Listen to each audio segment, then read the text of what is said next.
Sorry মানে মাননীয় speaker sir, I am sorry, অস্ত্র না, আমি বলেছি যন্ত্রপাতি।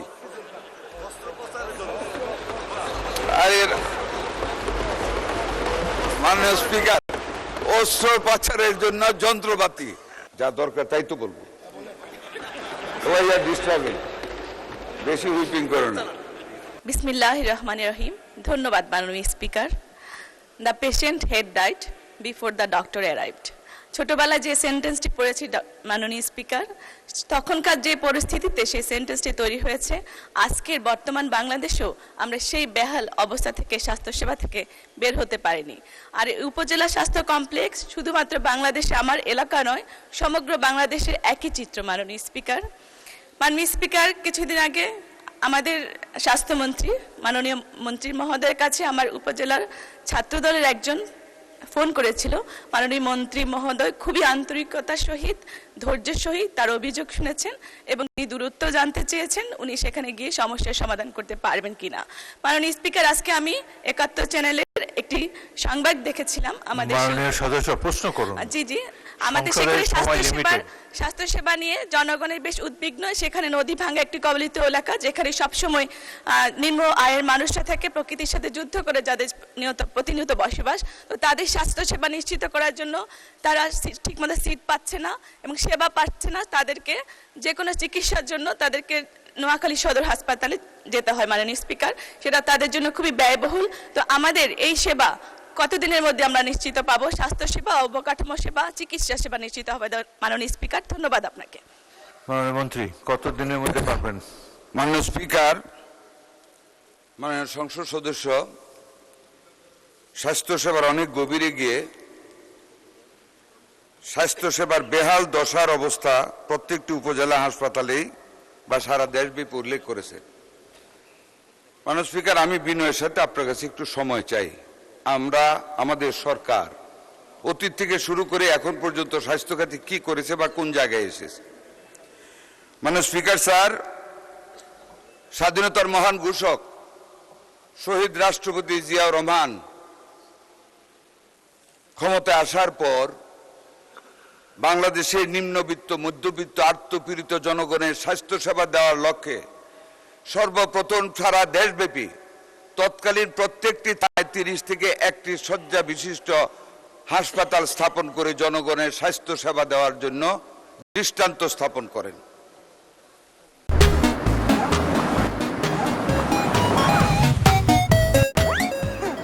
জনাব স্পিকার স্যার, তৎপরবর্তীতে কোন সরকার এই খাতে মনোনিবেশ করেননি। ১৯৯১ সনে দেশমাতা দেশনেত্রী বেগম খালেদা জিয়া যখন দ্বিতীয়বারের মতন ২০০১-এ ক্ষমতায় আসলেন, বাংলাদেশের মানুষের স্বাস্থ্যসেবাকে নিশ্চিত করার লক্ষ্যে সেই দলেরই প্রধানমন্ত্রী বেগম খালেদা জিয়া সারা দেশব্যাপী সকল উপজেলা হাসপাতালকে ৫০ শয্যায় উন্নীত করে স্বাস্থ্যসেবা আরো উন্নত করেন। মাননীয় স্পিকার, জনাব স্পিকার স্যার, একই দলের, একই পরিবারের সন্তান বর্তমান মাননীয় প্রধানমন্ত্রী জনাব তারেক রহমান বাংলাদেশের সকল নাগরিকের সুস্বাস্থ্য নিশ্চিত করার লক্ষ্যে, সকল মানুষের নিকট স্বাস্থ্যসেবা আরো সহজত করার লক্ষ্যে সারা বাংলাদেশের সকল ৫০ শয্যা বিশিষ্ট হাসপাতালকে ১০১ শয্যা বিশিষ্ট হাসপাতালে রূপান্তরিত করার ঘোষণা দিয়েছেন। মাননীয় স্পিকার, শুধু হাসপাতাল না, সাথে জনবল, অস্ত্র, মানে যন্ত্রপাতি, আইসিইউ এবং পোস্ট অপারেটিভ সেন্টার, সরি মানে মাননীয় speaker sir, I am sorry, অস্ত্র না, আমি বলেছি যন্ত্রপাতি।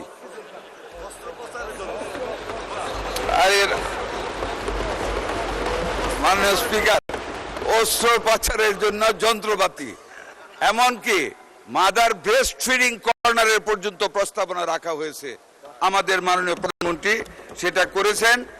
আমরা শুধু তাই না, সারা বাংলাদেশে ১ থেকে ২টা 1000 বেডেড হাসপাতাল with all the facilities, ICU থেকে নিয়ে, ওটি থেকে নিয়ে এভরিথিং, শুধু মহিলা এবং শিশুর জন্য 2টা স্পেশালাইজড হাসপাতাল করার প্রস্তাব করেছেন।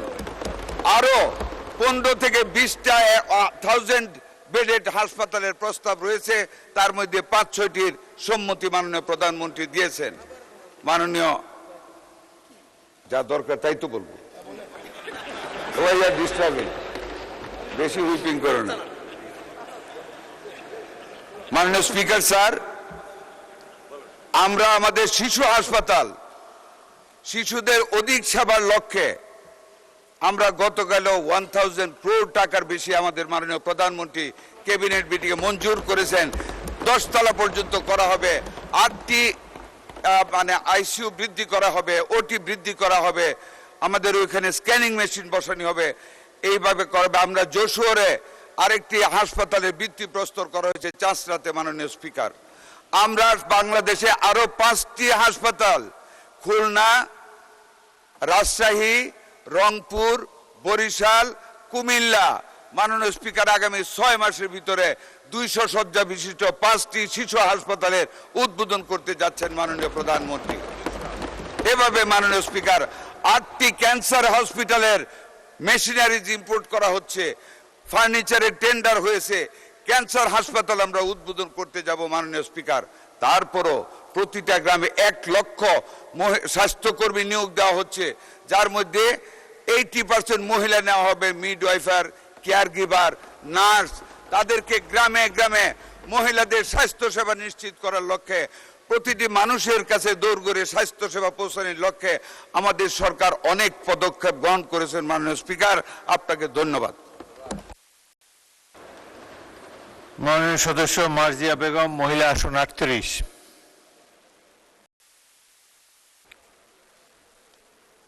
ধন্যবাদ মাননীয় স্পিকার, আমাকে অত্যন্ত গুরুত্বপূর্ণ একটি সম্পূরক প্রশ্ন করার সুযোগ দেওয়ার জন্য। মাননীয় স্পিকার, আপনার মাধ্যমে আমি মাননীয় স্বাস্থ্য পরিবার কল্যাণ মন্ত্রী মহোদয়ের দৃষ্টি আকর্ষণ করছি। মাননীয় সদস্য তার প্রশ্নে দেশের সকল হাসপাতালে প্রতিষেধক ও ভ্যাকসিন সরবরাহের কথা বলেছেন। এরই পরিপ্রেক্ষিতে আমি অত্যন্ত দুঃখের সাথে মাননীয় মন্ত্রী মহোদয়কে জানাতে চাই যে আমার নির্বাচনী এলাকা লক্ষ্মীপুর 250 শয্যা বিশিষ্ট সরকারি হাসপাতালে প্রতিদিন শত শত রোগীর চিকিৎসা সেবা নিতে আসছে, কিন্তু অত্যন্ত পরিতাপের বিষয়, এই হাসপাতালের বর্তমানে মাত্র 50 শয্যার বেডের রোগীর সমপরিমাণ ঔষধ বরাদ্দ দেওয়া হচ্ছে, যার ফলে হাসপাতালে আসা সাধারণ রোগীরা প্রয়োজনীয় অ্যান্টিবায়োটিক, অতি জরুরি জীবন রক্ষাকারী ওষুধপত্র হাসপাতালের থেকে পাচ্ছেন না এবং চরম সংকটের মুখোমুখি হচ্ছেন। তো মাননীয় মন্ত্রী মহোদয়ের কাছে আমার সম্পূরক প্রশ্ন যে লক্ষ্মীপুর সরকারি হাসপাতালের এই বাস্তব ও চরম জনদুর্ভোগ চিত্র বিবেচনা করে 50 শয্যার পরিবর্তে পূর্ণাঙ্গ শয্যার আনুপাতিক হারে প্রয়োজনীয় অ্যান্টিবায়োটিক ও অতি জরুরি ওষুধপত্র বরাদ্দ বৃদ্ধি করার কোনো জরুরি পদক্ষেপ সরকার অবিলম্বে গ্রহণ করবেন কিনা? ধন্যবাদ স্পিকার। মাননীয় স্পিকার। মাননীয় মন্ত্রী। মাননীয় স্পিকার স্যার, মাননীয় সংসদ সদস্যকে ধন্যবাদ। ওনাদের হাসপাতালটি লক্ষ্মীপুরে 50 শয্যা বিশিষ্ট হাসপাতাল। মাননীয় স্পিকার স্যার, আপনি নিশ্চয়ই জানেন একটা হাসপাতালের শয্যা সংখ্যার সাথে সামঞ্জস্য রেখে একটা কোড নাম্বার দেওয়া হয় মিনিস্ট্রি অফ ফিনান্স থেকে।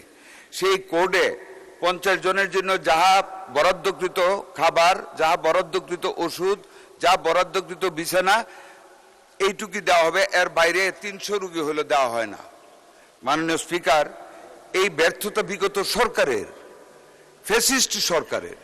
তারা যখন জনসংখ্যা বৃদ্ধি পেল 17টা বছর, তারা কোডটা চেঞ্জ করে নেয় নাই। মাননীয় স্পিকার, আমরা এখন দরখাস্ত প্রাপ্তি সাপেক্ষে কোড বৃদ্ধি করে রোগীর সেবার মান উন্নত করার জন্য আমরা কার্যক্রম গ্রহণ করেছি। মাননীয় সংসদ সদস্যকে অনুরোধ করব, ওনার এলাকার নির্বাচিত মাননীয় সংসদ সদস্যকে সাথে নিয়ে কোড পরিবর্তনে যত, এখন তো 50 থেকে 100 শয্যা হয়ে যাবে, 100 শয্যার কোড পরিবর্তন করে 100 শয্যাতে নেওয়ার কোড হওয়ার জন্য 250 হয়ে গেছে। তাহলে 250 শয্যার জন্য যে কোডের প্রয়োজন, সেই কোডের আবেদন করলে আমরা মিনিস্ট্রি অফ ফিনান্সে অনুরোধ করব এবং নিশ্চয়তা দিচ্ছি ওখান থেকে আমরা করায় নিয়ে আসবো। ধন্যবাদ মাননীয় স্পিকার।